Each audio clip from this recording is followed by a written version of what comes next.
Hello, everyone, and welcome back to the Commander Clash podcast, where the Commander Clash crew talks all things Commander.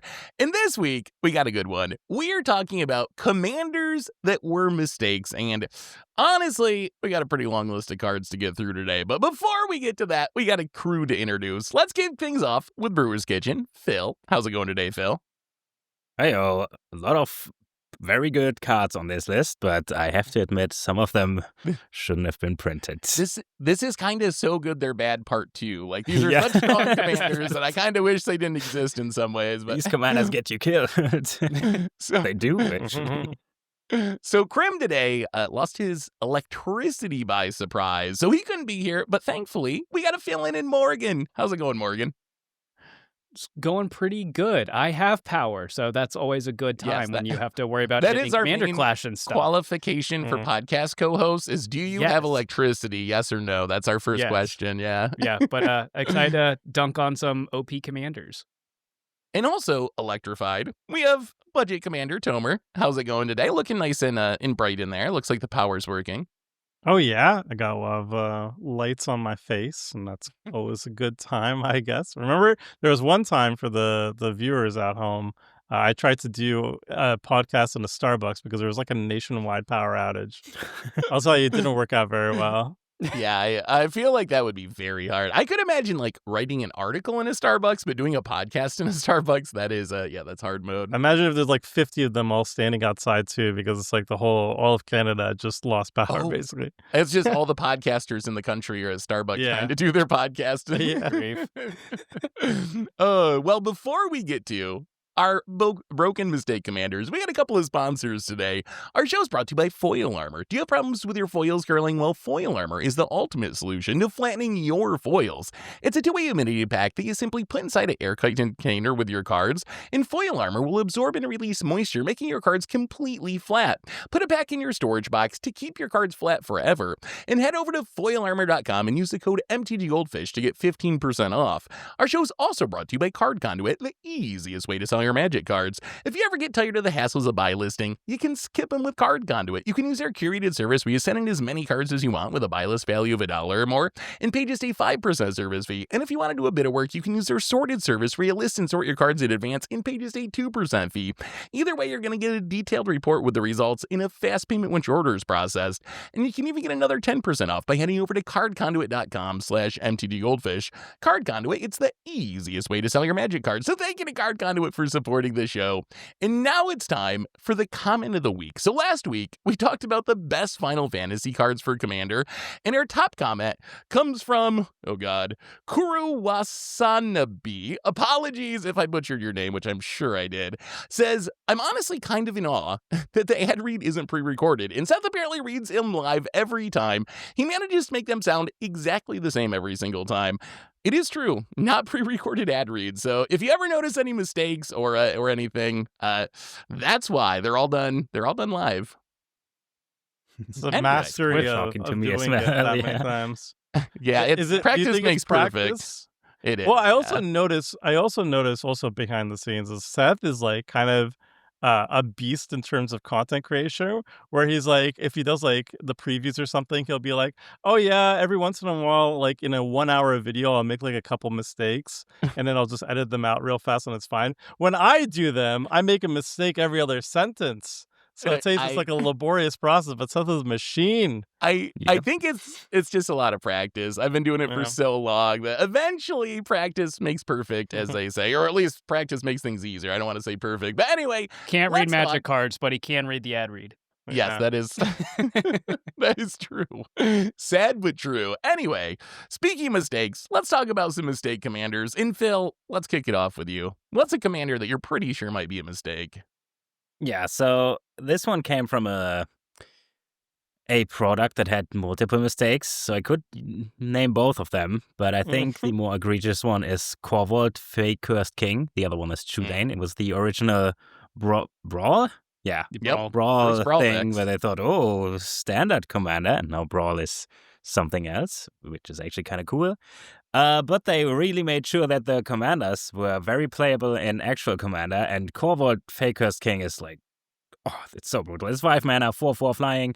When it enters the battlefield, when it enters or attacks, sacrifice another permanent. Whenever you sacrifice a permanent, put a counter on it and draw a card. So that's, first of all, obviously insanely busted because of treasures. The problem with this that I have is it's so non-deterministic. The turns are insanely long, and whenever you sacrifice something and create, like, you lay a treasure and you create mana, and then you draw something, and then you have to reevaluate your entire hand and say, well, maybe I crack another treasure. Let's reevaluate my hand again. And it's like so bad. It's just, it's super fun, but not on a 4-player table. It's cool in Brawl, actually, because you have a faceless opponent on Arena that doesn't care. I guess you don't have to care if they care, but There's no chat for them to tell you otherwise. Yeah, they can emote all they want. But in Commander, it's just too much. And we tried like nerfing it, like playing mono black Corvold or something. I'm still want to try colorless Corvold at some point to see if that's also broken. Pretty sure it will be. We're gonna find out eventually. Somebody showed me Corvold just foods. So every single card was a reference Still, to food. no, that's and that was like its for initial sure. intent too. It was like, it's if you read the card, it was made for Eldraine. It's clearly referencing food. Like that's the whole point of the thing. And they tried to open it up and make it more powerful after that. But like, yeah, it was all food themed, and even that was still too much. And it's kind of busted. It's kind of busted. It is so one of long, my the turns. least favorite, commanders to play against. Whenever I'm in a Magic Con and someone like comes down, I've never told anyone not to play the commander they want to play, so I'm never going to tell you not to play it. But I always die a little inside when I see him pull out Corvold, and I'm just like, oh my god, this is going to take forever. Even like the deck's cool and it's doing powerful things, and I'm sure it's super fun, but I just don't want to sit through it like and watch it roll around and sack all yours. If I'm the one doing it, it's great, but when someone else is doing it, it's the worst. It's just like a question of like work for it, and you don't have to work for it. It's too easy. The work is too easy for the value. That's the main thing. Yeah, and the very first Commander Clash I ever edited was when Phil played Mono Green Corvold, and it was still busted. It's kind of like it's kind of like oh wow, what's it called? The band 5-Color Scout, like that one. Oh, like, Golos, yeah. Golos. Yeah. Oh, yeah, I tried Scout Tribal with that. You and tried. It was still You busted. tried Yep. to put like a really strict limitation on it, and it still was bananas. No, And I feel like yeah. that's kind of how Corvold is. Maybe colorless, trying it in colorless would finally be enough to bring it down a notch. But it's too good. I used to have a Grixis Sacrifice deck, and I had it for a couple years. I was going to rework it into a different color combination. Started doing Corvold, and I noticed what I was doing, and I was like, I actually like my friends, so I did not end up going through with it halfway through. But yeah, You know it's definitely too strong. You know what's kind of sad about this whole thing is they actually made a fair version of Corvold years later in Wilds of Eldraine. Corvold, but no one plays it. Blooded. Yeah, I forgot that card Never seen this existed. one. It's actually a fun commander. It's I've cool. played it before, but it is very fair, and it's just like nobody plays it because they want the busted stuff. Yeah. So Yeah. we're all hypocrites, is what I'm trying to say. I gotta Magic say, has. those Brawl decks might be one of the weirdest products of all time because they unleash like 4 super busted commanders, even the ones that aren't as good, like a Layla and the Arcane like, Signet. Knight that lets you free equip. Sir And it's Gwen. also the reason that Arcane Signet is legal in like Modern and Pioneer. So when I'm building a deck, I always have a command tower popping up. I'm like, what are you doing with this product? But hey, at least we got some busted commanders to talk about out of it. But let's move on. Next on our list, who do we got up? Corvold also saw standard play, which was kind of funny as well. Oh, there was Yeah. actually, it was a Pioneer deck at one point. It's been Power Crep now, but like it was like a key piece of a Pioneer Sacrifice deck right after it came out. So yeah, it was a really strong card in multiple formats. But speaking of strong cards, Morgan, why don't you give us a mistake commander? Oh boy. All right. So this is Prosper Tomebound, which is for 2, a black and a red, Tiefling Warlock with Death Touch. At the beginning of your end step, you exile the top card of your library. Until the end of your next turn, you may play that card. And then also, whenever you play a card from exile, create a treasure token.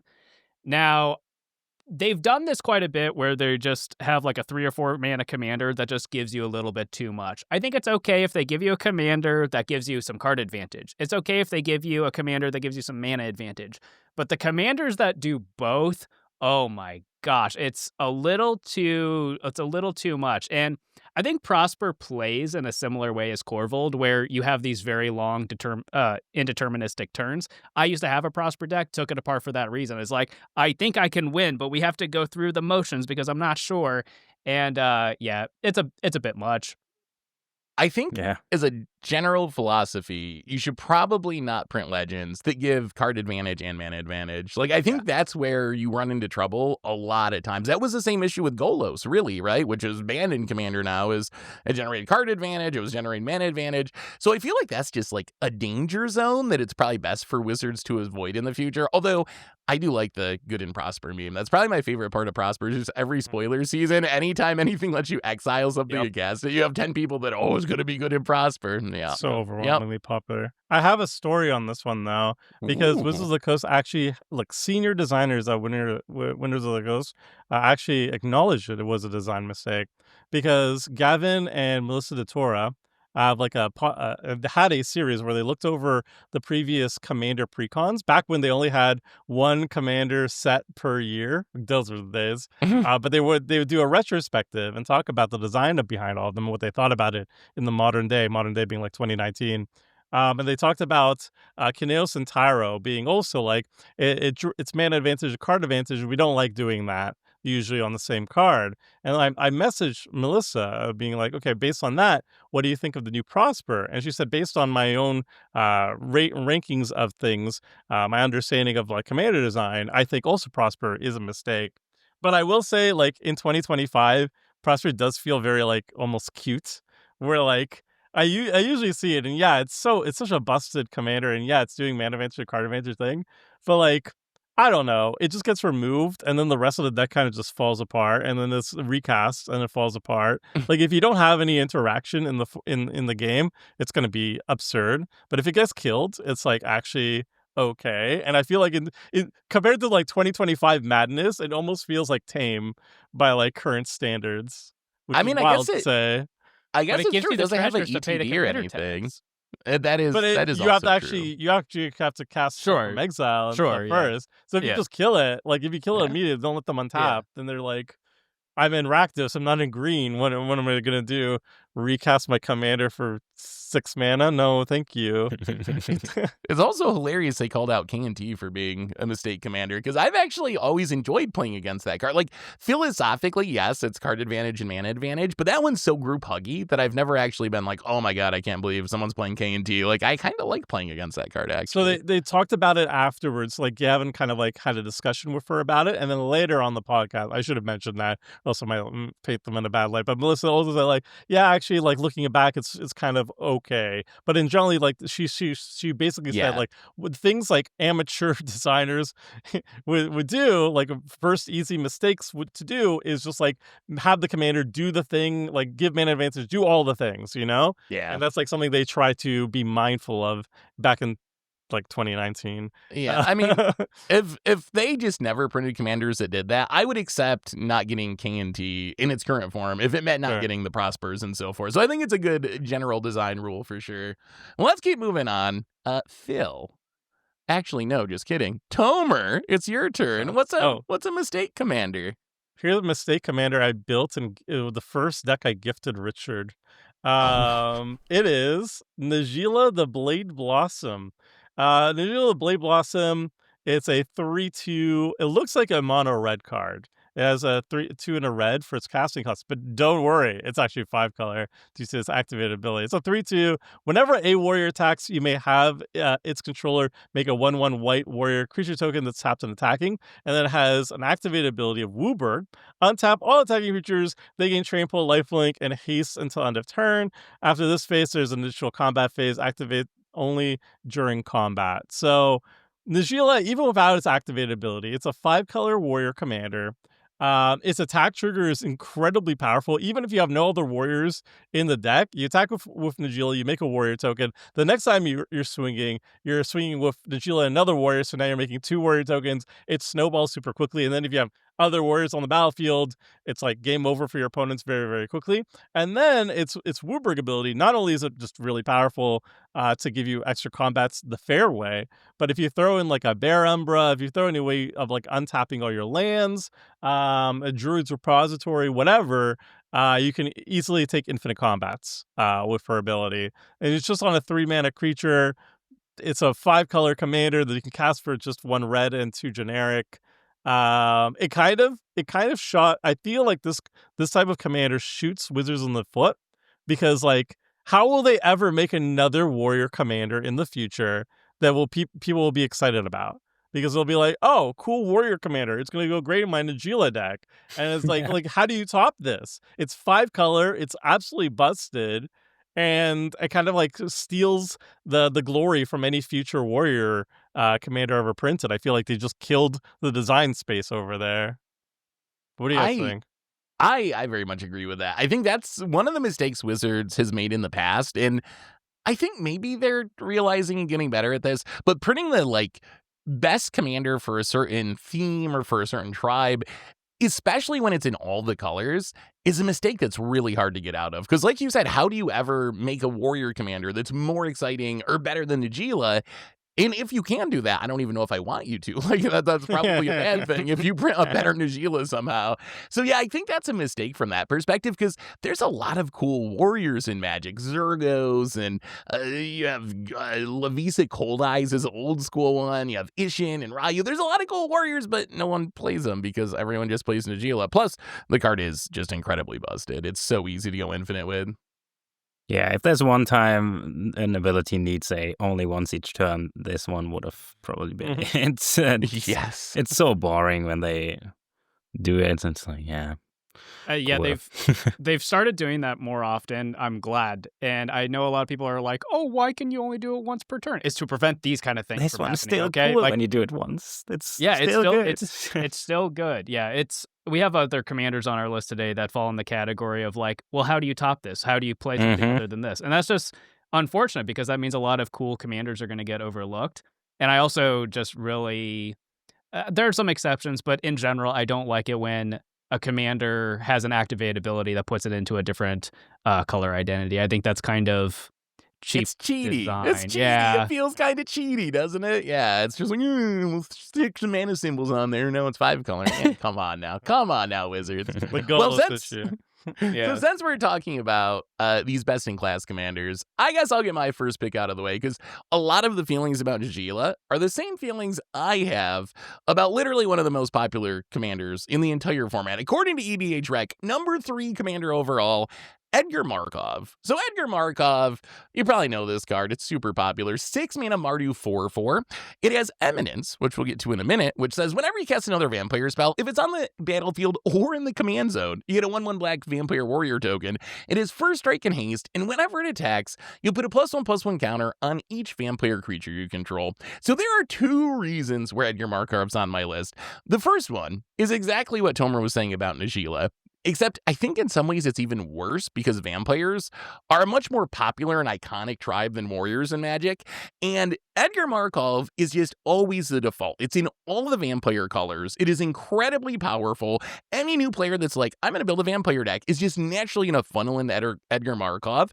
And the end result is there's a ton of really sweet vampire legends that basically no one plays, because everyone's just going to play Edgar Markov because that's the best version of the effect. So it invalidates all these other commanders. And similar to Najeela, I don't really know how you power creep it. Like, it's just so good, and it's in all the colors that it seems unlikely to get displaced in the future. And then the other issue is just Eminence. And Eminence is, I think, just a mechanic that I'm not sure if Wizards has said this. Tomer might actually know. I feel like it's clearly a mistake, and I feel like it's even a mechanic that Wizards might view as a mistake. Have they not actually said that? Oh, I figured that seemed like one. Not that I have heard, but also they keep bringing it back, which is a problem. Yeah, like it was like 2 years ago or 3 years ago, March of the Machines.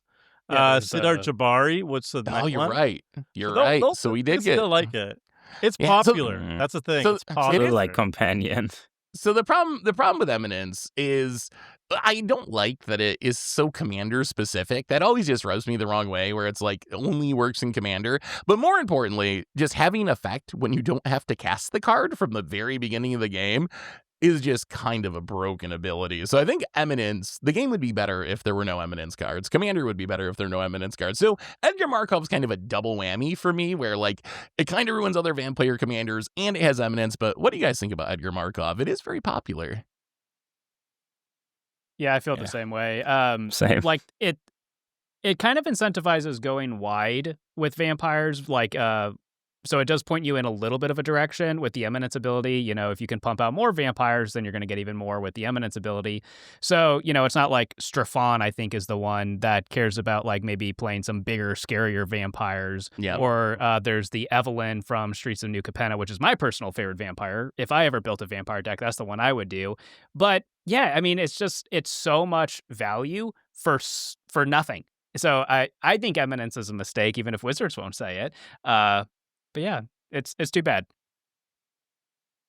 Yep. I No, yeah, I think the main issue is like, yes, it is.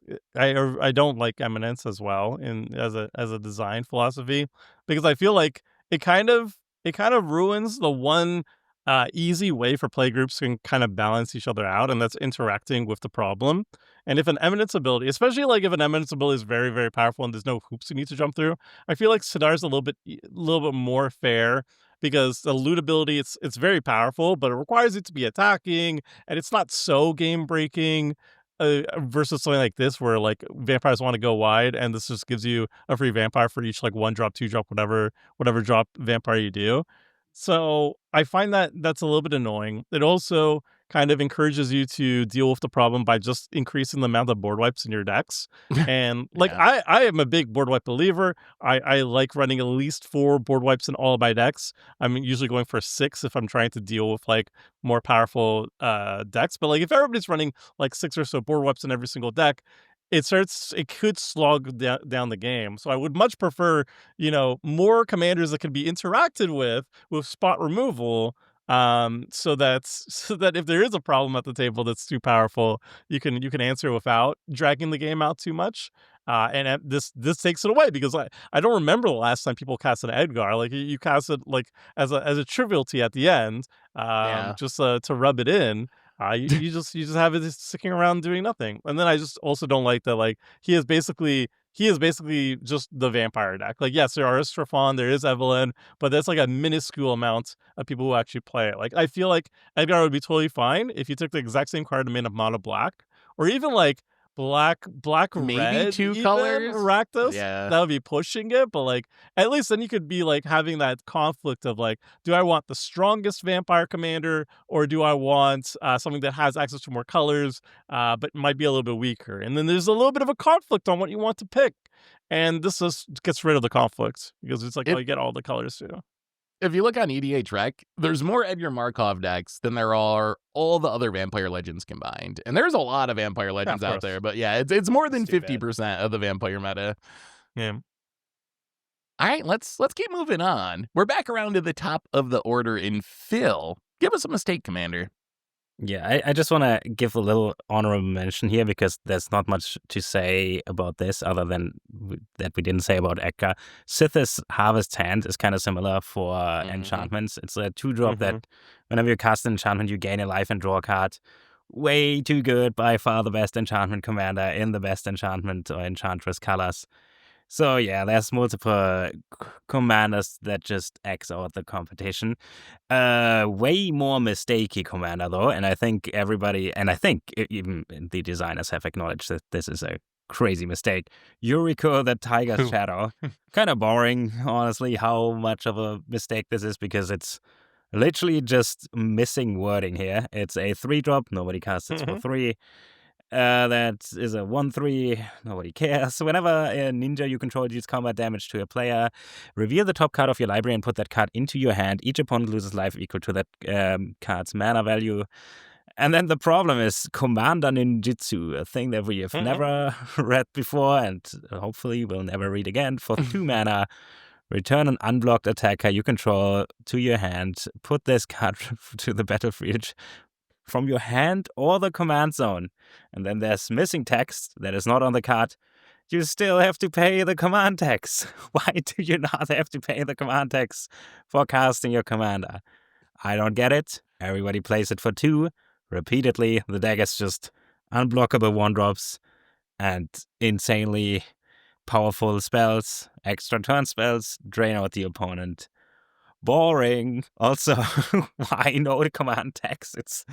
It's literally called Commander Ninjutsu. I would have assumed that they just, if they could errata companion to be incredibly convoluted, why not this? This affects 1 card. It's so intuitive. Yeah, it is, because like you always have to pay the command tax is one of the like foundational rules of Commander. Like no matter what's happening, you always have to do that, right? Cards just don't get around paying the command tax. So the fact that this does, and I guess Derevi is the other one I think of when I think of cheating on command tax. It's not as good as Yuriko, it's a little slower, but it's similar as far as cheating on command tax. So I think that they should just not make commanders that cheat on the command tags. Like it's just a horrible, horrible design. What were they thinking, Tomer? Like, how did they think this was going to be okay? Like that you can just keep Eurekaing for 2 mana again and again and again. So Gavin made this one, so you can blame Gavin. But Gavin, he also went on record. He made a video explaining like, hey, this is the design process behind Yuriko and why I consider it a problem and why I'm not going to make a similar design again. I forgot that video. I think it was just like ninjas were undersupported. People really like ninjas. Let's make an overpowered ninja commander to make ninja people happy. But then it's like, oh, but then it's overpowered. But that no, more support happens, right? Like, oh, well, we have more ways of turning everything into ninjas. Now that's broken. And oh, we're going back to Kamigawa and we have more ninjas. So now it's even more broken. And it's like I don't know. I feel like if this was like just a CDH commander, you never saw it outside of CDH tables. Like it's like, okay, whatever. But it's another situation where it's just like ninjas are very popular. So you're going to see them a lot. People want to play with ninjas. And guess what? This is the best ninja commander out there. So that's all you're going to see forever. And yeah, it gets around removal, which is also just kind of bad. That's like our balancing knob at tables is if there's a commander that's more powerful than the rest, you could solve that issue, balance it out with interaction, and this just gets around it. And it's just like, what's the solution? Well, board wipe the shit out of them forever for eternity. And it's just like, that's not super fun. Yeah, it's a problem. They also made a bunch of multiple new ninja commanders, and none but of no them one plays them. They're so cool too. It's so obviously powerful. It's so overpowered that like I don't know. There's obviously a very big correlation between easy high power floor commanders with popularity, right? Like this is obviously the most powerful ninja commander out there. So why would you play a less obviously powerful commander? And yeah, this is blah. It's funny too because we're talking about commander, and to me that feels like such a 60 card competitive mindset, but it just kind of seeps into commander too, because like Satoru Umezawa is a really cool ninja commander, but like if you look on EDH Rec, there's like 300 Satoru Umezawa decks and like 4,000 Yuriko decks. It's not even in the same like stratosphere. So yeah, it is sad to see all those cards not seeing play. You just ninjutsu and blight steals, like that's not really a ninja deck. Yeah, I guess maybe that's I think true. they're all kind of like that, where they look like they're supposed to be ninja commanders, but then you're like, Yuriko's like this too, like the like CEDHE more builds of it. You play a lot of top deck manipulation, so you can set up what that top card is, and you're dealing a ton of damage to everyone. A lot of the times that's like your blight steals or your Eldrazi and stuff like that, and it's like, oh wow, your flavor on your ninja deck is really superb. I like it. And the reason for what Tomer was saying is like why there's that correlation between busted commanders and popularity is because even the Timmies want to do something splashy and cool. They see the card and they're like, wow, I can do that. They don't understand that they might accidentally do something oppressive. I don't think they're doing it in like bad faith or anything. It's just that's just the nature of the beast. And also like power floor. It's like it has to be obviously powerful. Like if it's like a CDH, if you look at like the most powerful CDH commanders, I don't think those are the same popular Mhm. casual commanders like Rograk and stuff. Why is Rograk and Silas so powerful? It's a color combination. It's the fact that Rograk is a 0-drop that turns on your Fierce Guardianship, and you can immediately sacrifice it for mana. All these things are not like very apparent, so they have a very high power ceiling, but the power floor can be very low because casual players won't intuitively understand how busted it can be. But you look at Yuriko, to any casual player, the power floor is so high. You're like, yes, I like drawing cards and hitting with ninjas and dealing a lot of damage to my opponents. Obviously, it's very fun. And I think And I that's the feel- difference.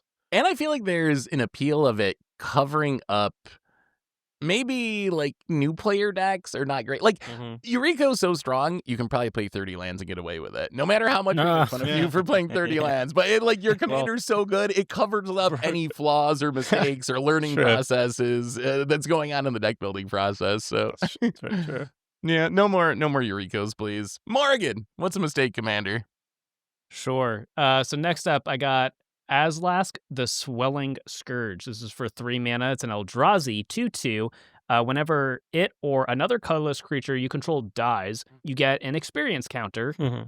And then we're doing the cheaty mana thing again. Wooburg, you can have creatures you control get +X/+X until end of turn, where X is the number of experience counters you have.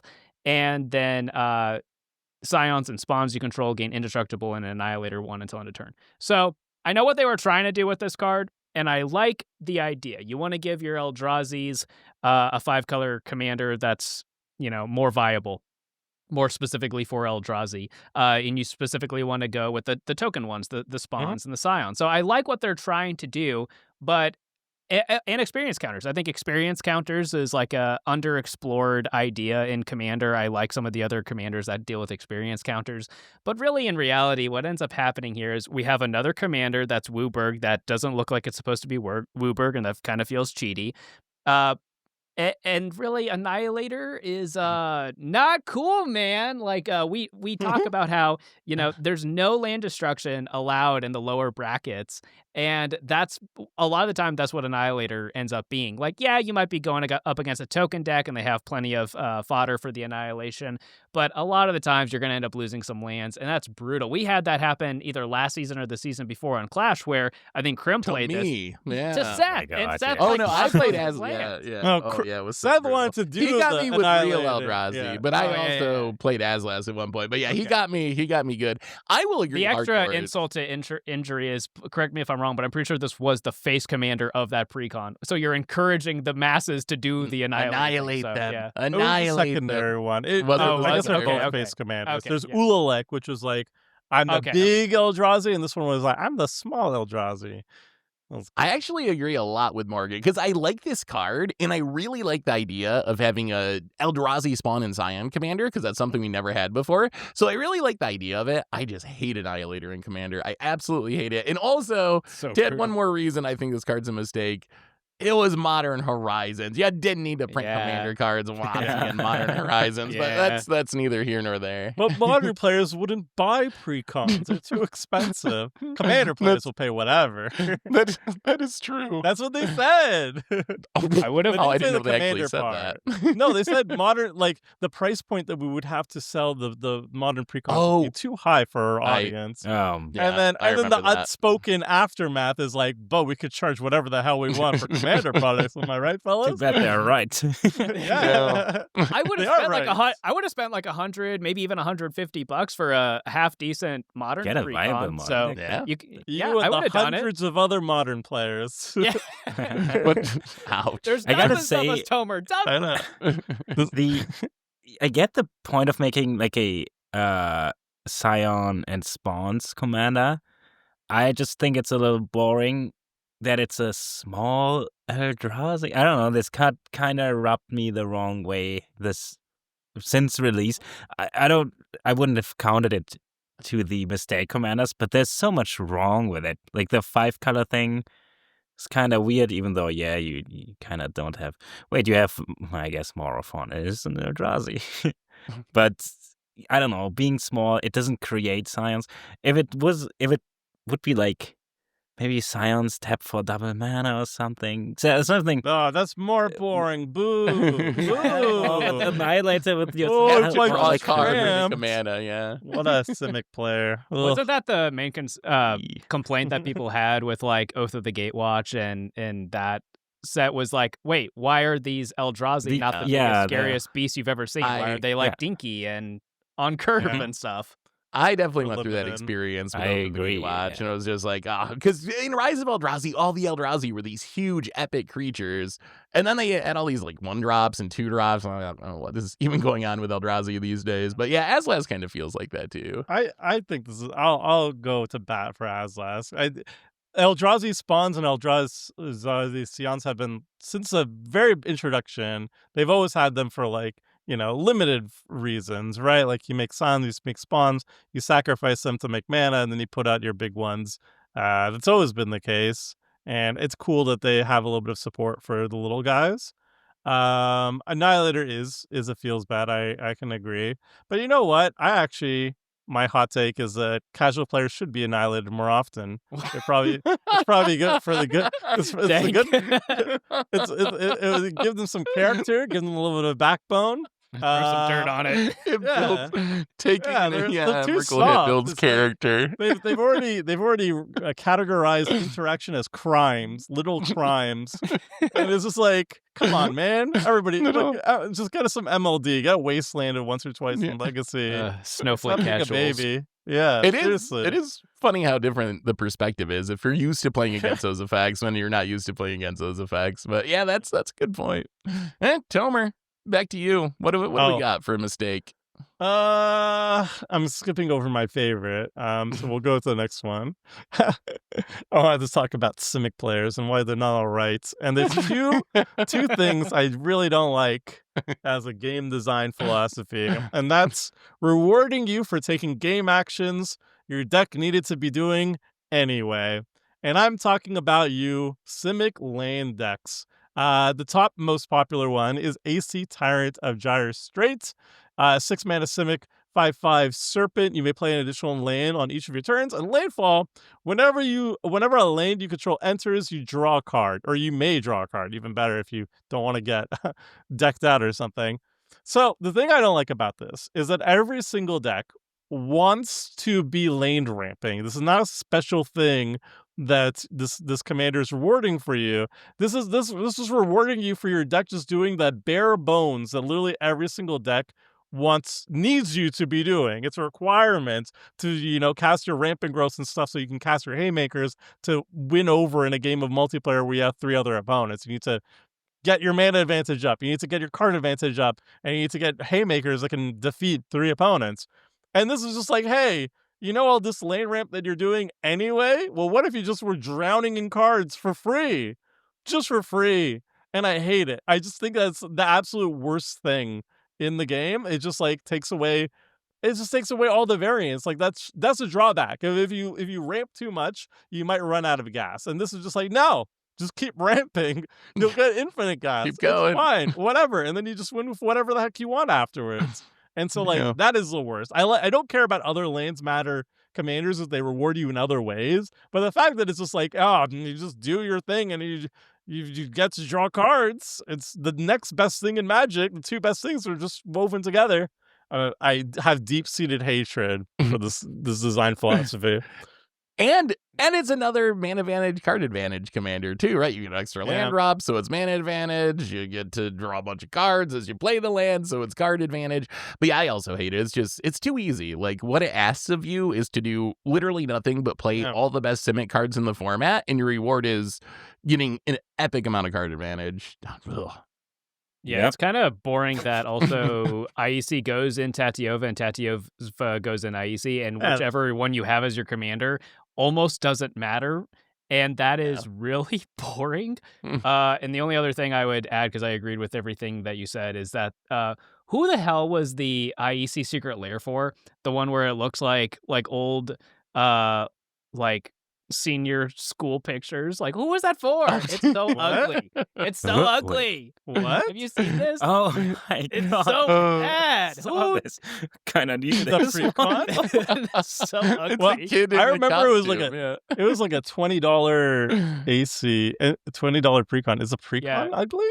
Yeah, it was from the Zendikar Oh. mini precons that they did. You know, they were cheaper and they had fewer new cards. It was from that, but then it got Alright. expensive. But it did get reprinted in, I think, Duskmorn, so it is Yeah. a little cheaper now, thankfully. Oh yeah. I mean, I agree. Product. I play Tatiova and AC in my landfall decks where I can, but in the 99, as a commander, they are a little boring because they do nothing that you wouldn't do. Just you draw a card every turn and you play a land every turn. It just does nothing. It just power charges your deck.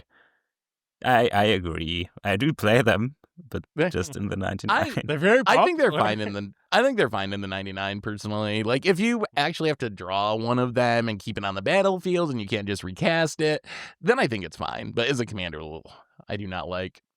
I All see right. as a commander's gotta be super fun though, I gotta say. Oh, And it's, yeah. it's, It's, It a- is. It's It's another very one that's fun popular. if you're playing it. Yeah. Yeah. All right. For my second pick, I don't just have a card. I have an entire mechanics worth of cards that I think they just shouldn't have made, and that is the partner mechanic. So if you don't know the partner mechanic, it basically lets you have two commanders in the command zone as long as they both have partner.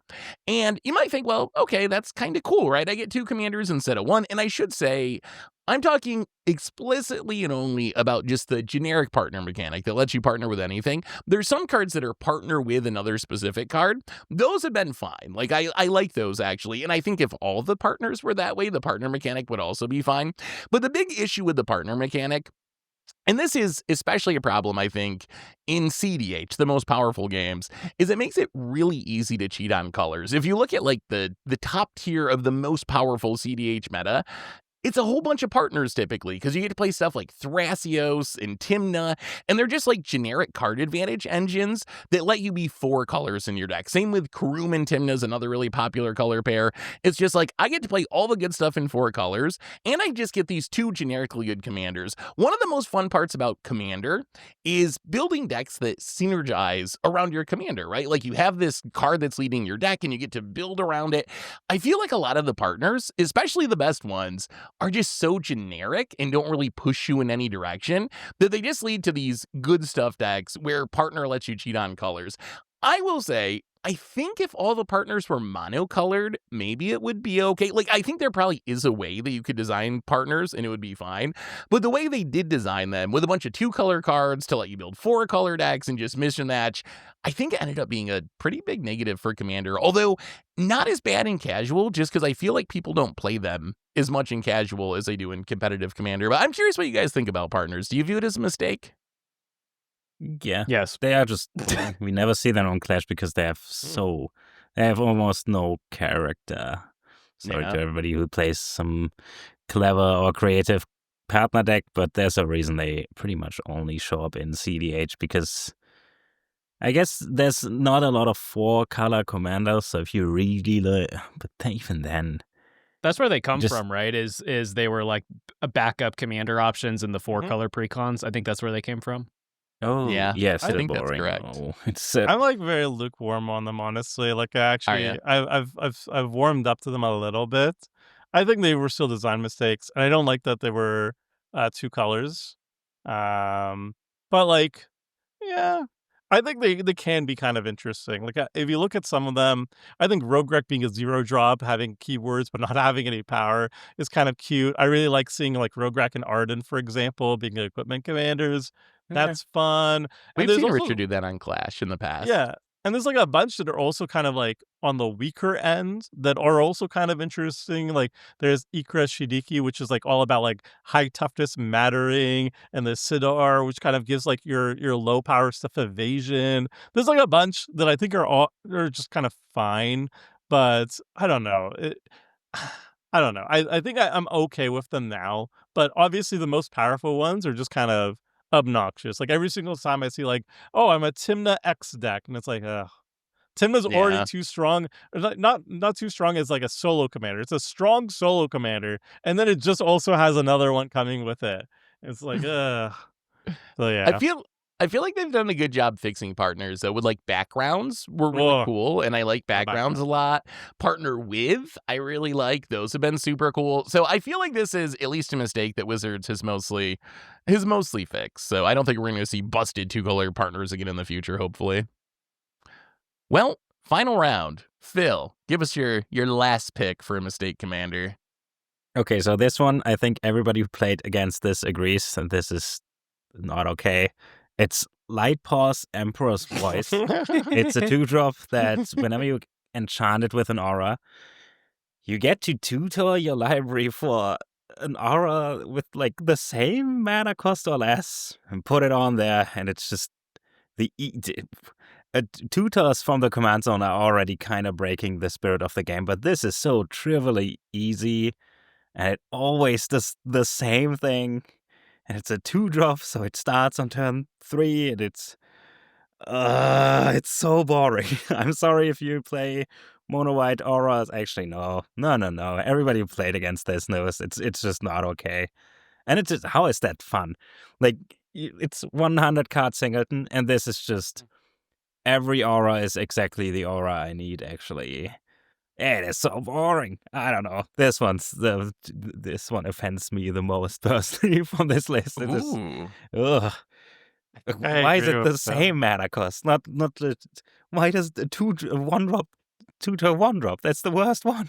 It's ugh. I have a theory about these cards, and I want to see if you guys agree with me. So this card was another card that was originally in Modern Horizons. Same with Cephas, which we talked about a little bit earlier. This one's from theory Neon is- Dynasty. No. Yeah, this one's Neon from Dynasty. Dynasty, yeah. My Yeah, theory fine. is not very good then. Disregard. Morgan made Just me from look smart Modern and edit this Horizons. part out. Yeah. Carry on. What do you think about Lightpaws, Morgan and Tomer?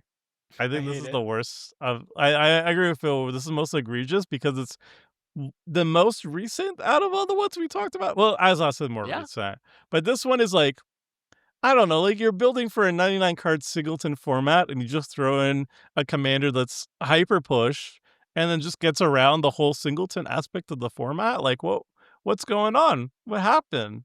And yeah, it's just.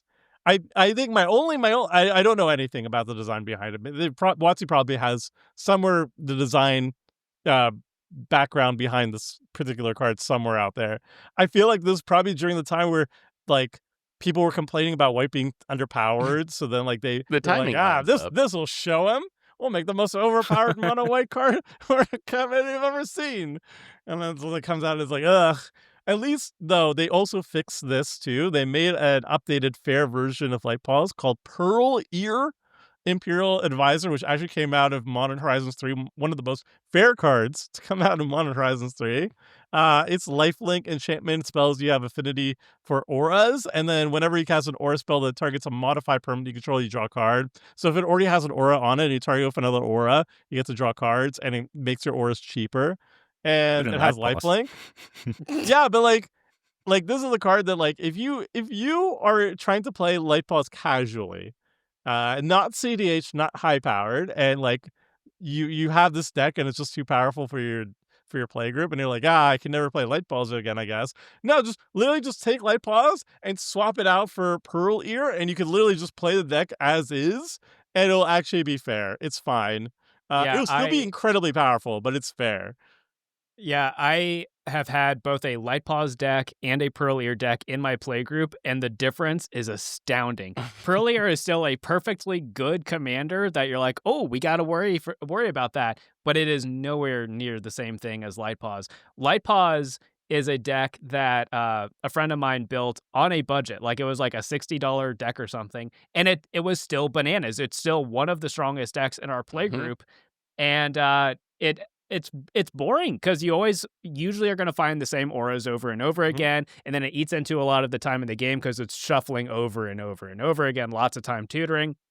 And what ends up happening is because it's only 2 mana, it starts gaining value pretty quickly. A lot of the time what ends up happening is you're killing people so quickly that other people don't get to do their thing, which in a perfect world, everyone will get to do their thing in a game of Commander. The problem is a lot of the time doing your thing is attached to your win con, which is the flip side is that the other half of the time you see Light Paws is everyone's like, oh, he's playing Light Paws, we have to kill him before he does his thing. Or you just remove Light Paws over and over again so that the Commander tax is too high to ever get the engine going. And then that's not fun for the person playing Light Paws. So and I agree. Not everyone cares as much about the singleton aspect of it. Some people don't care as much about like the nature of the format or whatever, but I do. I like the randomness and the singleton thing. I don't play as many tutors in most of my decks. So yeah, there's a lot of problems with this one. It's sad. I wonder with cards like Light Paws and Sethis too, do you think that part of the problem is Wizards trying to make these cards playable in other formats, like trying to make sure that Light Paws could see play in Standard or Sethis was good enough to see play in Modern? I almost wonder with these cheap legends, it would be better that they just leave Legendary off of them. Like if you want to print Sethis or Light Paws, maybe it's better as a non-legend so people can't play it as their commander if you still want those cards to exist for like Modern or Standard or whatever. Multiple Sethis would be crazy. It's an enchantment, so it would trigger itself, so you can Sethis into Sethis. That would be pretty disgusting. But still, that wouldn't be broken in Modern. So yeah, Modern's so busted that whatever. I guess it's the opposite of the design for Commander problem, which you might be right, but Sethis nor Light Paws broke through, so it wasn't worth it if they tried. I mean, Seth, there was an enchantment deck right after Seth in the beginning. It kind of ended up getting power crap, but it was actually Modern playable at the time. Light Paws, I've built decks around, but it never caught on as like a constructed, like a staple or anything. Well, let's move on to the next one. Morgan, give us your final pick for a Mistake Commander. All right, so we have to remember with my last pick that mistake could mean a multitude of things. So my last pick is Shorikai Genesis Engine, which is a card I like, but I'll explain myself. This is for 2, a white and a blue, 8/8 vehicle. So it's not a creature unless you crew it. It has a crew cost of 8. It can be your commander, and it has an activate ability of 1, tap, draw 2 cards, then discard a card, and you create a pilot token, which are just better at crewing vehicles. I freaking love this card, and I play it in several decks. I used to have a Shorikai deck with it specifically as a commander, but that's kind of the problem is it's just kind of generically a decent value piece. It's going to be drawing you cards. There's combos with it, so you can either do it multiple times. There's even a couple combos that let you go infinite with it, and it overshadows the deck it came from, which is the Azorius Precon for vehicles from Neon Dynasty. Katori Pilot Prodigy was the face commander of that deck, and it's a really cool vehicle commander, and people do not play it as much as Shorikai. And that was something that I've heard somewhere. I don't remember. It might have been Gavin who said it, but I actually think it might have been someone else has said like their least favorite part about the Neon Dynasty commanders, the 2 decks they did, was the fact that they made Shorikai too generically strong, because now everyone just plays Shorikai as the commander instead of Katori, even though Katori is a perfectly cool vehicles commander. So Shorikai, very cool. It can go in a lot of decks, but it's just kind of boring as a value engine and overshadows other cards that you could be using instead for your vehicle deck. Interesting. I've never really thought of Shorikai as being a mistake card, but I do agree that it is so good at what it does that it ends up overshadowing a lot of other cards that would be cool commanders. I still kind of think like the card itself, though, doesn't really offend me. Oh, yeah. It's not like too strong or anything, but it's more of like, I'm going to play Shorikai as my vehicle commander when really it's just giving you value and there's more cool options. Yeah. Just because it says vehicle on it. I can see that. I kind of disagree. I think it makes pilot tokens whenever it's doing its thing. And pilots are kind of needed to make your vehicles become creatures and smash face and everything. So I feel like it's doing enough. If anything, the face commander, who I don't even remember what it does, didn't do enough. Like maybe that was the problem. I don't know. Vehicles you control have crew 2, and then at the beginning of combat on your turn, target artifact creature you control gains lifelink and vigilance until end of turn. Okay. Okay, that's it is bad. cool, and that was the face commander. But like, everyone was just like, "Oh, Shorikai, draw cards." Yeah, but but it's also like, oh, I could have a Gundam as my commander, which like that really, is true, yeah. I modded. I got the altar on it as a Gundam, which was super fun. And I built it as vehicles, which I thought it was a very good vehicle commander because it bumps out pilots. And then the one that I really liked was I built it as a Zorius reanimator to get all of my creatures into the graveyard and then reanimate the most powerful white spells. And I was like, super. I don't know. I think it's totally fine. I think it's like it's a combo very easily. It works very well with humility, but like if you don't want to do that, then Jesus. you could actually, yeah, obviously. But like, yeah, I never built it that way, and I built like some sweet decks out of it. I think it's fine. It's cool you know the It's vehicle always- as your commander. Impressive how good it is, because I always think, oh, I probably have to put it into Manu's Kaiga, and then I look at the card and think, yeah, it's like 4, and then it does nothing, and then you have to Pay one. pay for it every turn. And so it never made it into the deck. But whenever I see it, it's like, well, they can just draw 2, discard 1, create a token every turn. That's so cool. But It's a I good don't build have to around pay because the it's like 4 you get upfront. Unwinding Clock, and you can untap the Shurikai. oh, Maybe yeah, I you get it. untap a Intruder Mana Alarm. Rock, and then you start doing it every single turn. Yeah, Intruder Alarm, then you just combo off. But like, Yep. yeah. Yeah, I get the point that it should have been a vehicle commander because it's the only vehicle that's also a commander. Yeah. I don't know. But it served a different purpose. But I like the reanimator idea. Mhm. It's kind of cool. Yeah, I like the card. I just think that the design team themselves have come out and even said that like, Mhm. hey, this was the wrong time and place for this card. I can Maybe I yeah, can see disagree that. with Point, yeah. Or I disagree with that, at least. Well, let's move on. Phil, what do you got for your Nope. final pick? I already did No, the last one. I did it again. Again. Tomer. I keep going out of order. Sad. Tomer, How's what it do you got going? for me? Okay, I had to call out my boy. My favorite deck is led by an No, abomination no. that shouldn't exist. No. It's the Dragon. It's a 9-mana Wooburg legendary creature dragon avatar. Whenever it's a 10/10 with flying, very exciting. Whenever one or more dragons you control attack, draw that many cards, then you put a permanent card from your hand onto the battlefield. That's all fine and dandy, but it has this dreaded Eminence text on it as well. As long as it's on the command zone of the battlefield, other dragon spells you cast cost 1 less to cast. So it's the Edgar Markov problem all over again. But I think it's even worse because I think dragons are. The I think worst one. dragons even more popular than Edgar. Dragons are even. like S tier in Yeah. Magic, like one of the literal Yeah. most popular creature types. Yeah. I think they manage. So it has the issue of like, first of all, you cannot interact with the Eminence ability, and the Eminence ability is very strong, like incredibly strong. And then the second part is that it's incredibly popular. It's the most popular creature type in Magic, and it's 5 colors, so it gives you access to all of the dragons, and it's probably arguably one of the strongest, if not the strongest, option for it. I will say, Wizards of the Coast did manage to give at least some competition to Dragon with Mirim, which is arguably stronger as an effect, but it only gives you access to Temur colors, and it's also unbelievably busted, and they made like And very popular. very very popular again. So yeah, I feel like it was a mistake, and they're trying their darndest to kind of like rectify the mistake by just like making more overpowered dragon leaders and hoping that will entice people enough. And I just think it's kind of a shame because now dragons like I heard from a lot of people actually that like they don't feel dragons are very casual friendly anymore because like you just like throw in a Mirim, you throw in an Dragon or whatever, and you just throw in some random dragons, and just the commanders are so overpowered that like it's just incredibly hard to deal with at like like a bracket 2 or whatever. You just like you put them And- against a precon, and it's just like too much.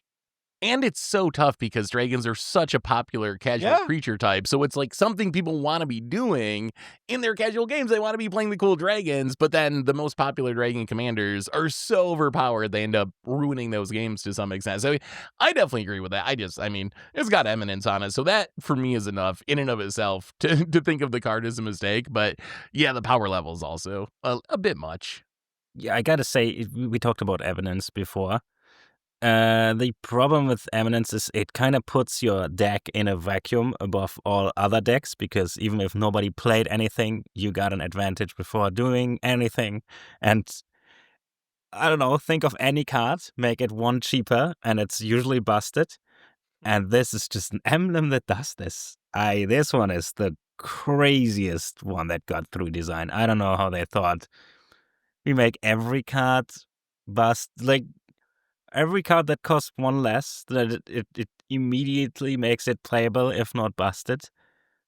And like dragons, I guess it's good that it's not like a mid-range creature type, but dragons all usually cost like 6 upwards, and now they cost like 5 upwards. Yeah. If they would make it the same for zombies and they all cost 1 mana, all of a sudden, of course, that would be worse, I guess. I don't even know. And the changeling one is neat, but it's also busted. Yeah, No, changes are fine.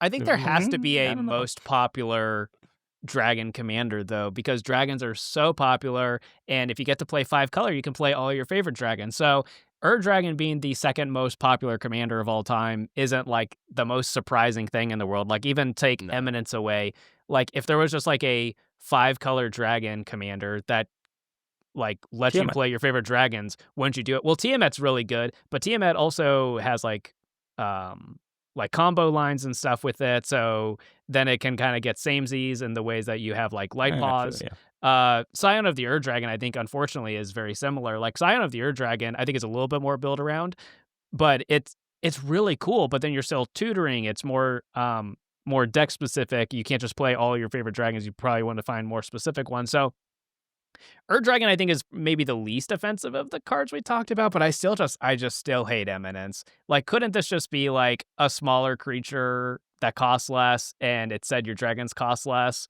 but it had to be I on the don't know. battlefield? Like, it could still be a 5-color dragon commander that encourage you to play your favorite dragons all together in the same place. I just still hate Eminence. Yeah. Could have been I gotta say, the Giada, effect, you know? once it's on the board, is insanely Timmy. And it's Yeah. super cool. That's a 10/10 flying. And then once it actually hits the battlefield, it's such a cool effect. The problem is that you just don't need to cast it. Eminence, Nope. whatever. I don't want to repeat myself, but it's Mhm. egregious.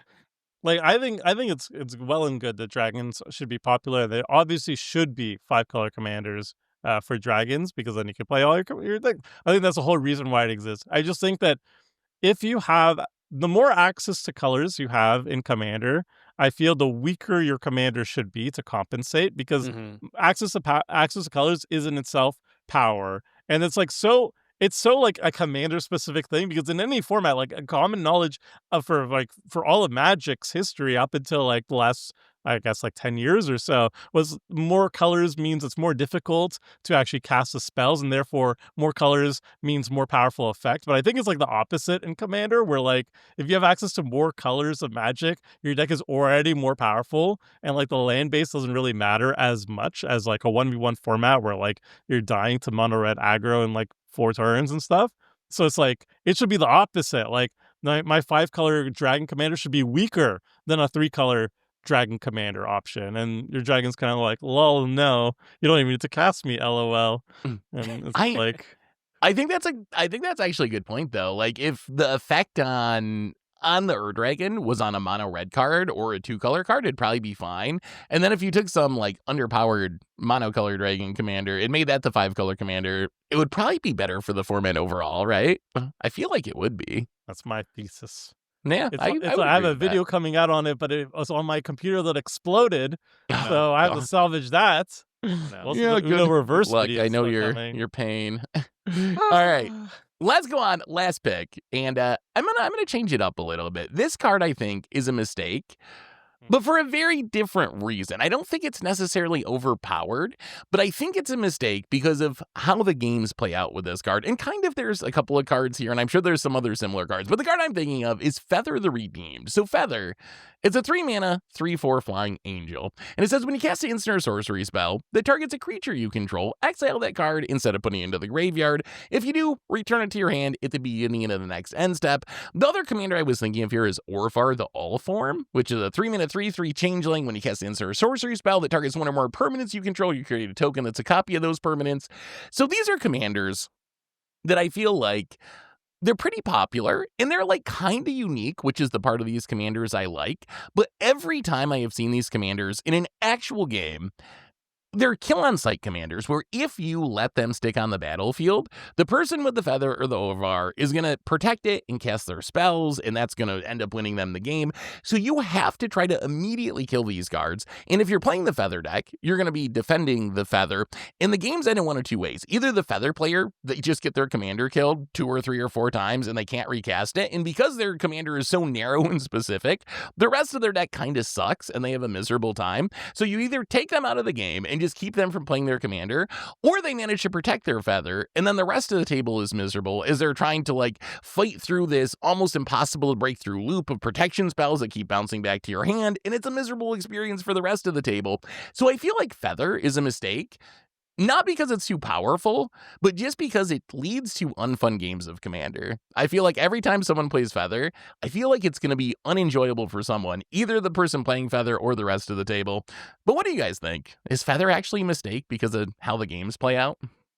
I'm torn because on one hand, I've played against Feather quite a bit, and I actually kind of think it's cool, and it lets you play some cards that don't have as many homes. Like you're playing like a lot of I these do like that part. combat tricks and protection spells and stuff like that. So it's kind of neat to give those, draft shaft cards a home. Yep. But you're right about the play pattern. A lot of the time it's like, all right, we're trying to kill Feather, and they're like, okay, I'll play this protection spell that I'm just going to get back again anyways. And you're like, oh, what do I do? Mhm. So I'm kind of torn. It is kind of brutal to play against, but it does rehome some cards, and that's important to me. I think that all Magic cards should have a home, and it gives cards some home. So I don't know. I'm torn. I do like Should that have a aspect. home on the shelf. Yeah. I think feather should stay on the shelf. But yeah, it's very basically that. It's like you have a turn to kill Feather before they start rebouncing all the protection spells back to their hand and untap with all that mana. Until that point, and then yeah, they either die or they win, but they kill you very slowly. It's not even it's like painful. please just Yeah, it's kill me, weird, Feather yeah. player. Please just kill me. It's like no. I'm gonna No, hit you for World's slowest 3. Voltron. I'm deck. gonna hold all my mana up, and then whatever you play, I'm gonna target removal it. If you try to kill my Feather, I'm gonna protect, and I'm gonna hit you for 3 again next turn, maybe 4. I don't know. And this is like, just let me die. Please It's just have let it mercy. die. It's like It's that's why I think actually- Feather's just bad Zada. Feather's like Zada that's going slow. At least And it's Zada just like- wins in one Yeah, turn. Yeah, usually. That's why I don't even It's like weird Zada how- that much. I think they designed Feather to be like spell Voltron and made sure that spells are reusable, and they thought, oh, you can pump spell it. But in practice, it's just protection and cantrips, and it's so oppressive. I didn't think about it at first, but if you know that you mention it, whenever I play against Feather, it's very oppressive in a way that you're like, oh, we gotta kill this, but this doesn't kill me. I just know that it does. And it's on the board, and they get value, and it's just steamrolling you with like value and protection spells. You can't deal with it, but yeah, it doesn't kill you as fast as they hoped it did. I Yeah. think it reads like pump spells, but it is cantrips. Yeah, I should say I like the design of Feather. I think it's a neat idea. I just don't like how it actually plays on an actual game. I think it leads to games that aren't usually enjoyable, at least for one person, and sometimes for most of the table. But anyway, those are mistake commanders. I'm sure y'all have other ideas of commanders that might be a mistake. If you got some, let us know about them in the comments, and we'll be back next week to talk some more commanders. So until then, have an amazing week, everyone, and this is A Crew signing out.